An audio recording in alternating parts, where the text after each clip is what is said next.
US కోర్టులో Adani group పైనున్న major criminal charges ని పర్మనెంట్ గా డిస్మిస్ చేస్తూ అక్కడ జడ్జ్ సంచలన తీర్పు ఇచ్చారు.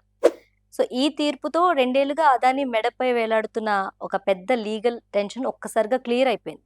ఇక అంతే, leader of opposition Rahul Gandhi entry ఇచ్చారు. కళ్ళ ముందు కనిపించేదానికి వెనకాల జరిగేదానికి చాలా తేడా ఉందని, మన కాంప్రమైజ్ ప్రైమ్ మినిస్టర్ దేశ ప్రయోజనాలను అమ్మేశారంటూ మోదీ పైన సిటారికల్ అటాక్ స్టార్ట్ చేశారు. అసలు యుఎస్ కోర్టులో ఏం జరిగిందో ఓసారి మనం చూద్దాం. న్యూయార్క్లో eastern district court just Nicholas Garaufis US justice department ఇచ్చిన రిక్వెస్ట్ ని యాక్సెప్ట్ చేస్తూ గౌతమ్ అదానీ, సాగర్ అదానీ అండ్ వినీత్ జైన్ పైన ఉన్న securities fraud, wire fraud charges ని డిస్మిస్ చేశారు. అది ఎలాంటి డిస్మిసల్స్ అంటే విత్ ప్రిజుడిస్, అంటే ఈ కేసులను మళ్ళీ ఎప్పటికీ ఫైల్ చేయడానికి వీల్లేదు.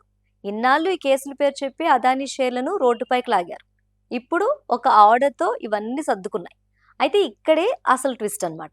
ఈ కేసులను డిస్మిస్ చేసినంత మాత్రాన అదానీ క్లీన్ చిట్ సాధించినట్లు కాదని జడ్ గౌరఫీస్ తన 47 పేజీల ఆర్డర్లో క్లియర్గా చెప్పారు. మేము కేసును కొట్టేస్తున్నామంటే ఆరోపణలన్నీ అబద్ధమని కాదు, కేసులో ట్రయల్ జరగలేదు, విట్నెస్లను ఎగ్జామిన్ చేయలేదు, ఎవిడెన్స్ని కోర్టులో ప్రూవ్ చేయలేదు అని క్లారిటీ ఇచ్చారు. మరి జస్టిస్ డిపార్ట్మెంట్ ఎందుకు విత్డ్రా చేసుకుందో తెలుసా?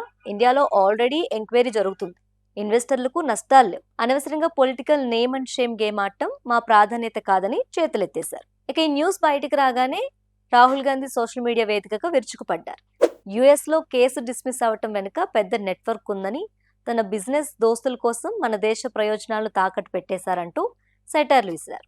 ఇన్నాళ్ళు మోదీ గవర్నమెంట్ యుఎస్ కోర్ట్ ఏం చెప్తే అది వేదం అన్నట్లు మాట్లాడేది. మరి ఇప్పుడు అదానీపై మిగతా రెండింటిపై విచారణ బాకీ ఉందని, దానికి ఏమంటారని క్వశ్చన్ చేస్తున్నారు.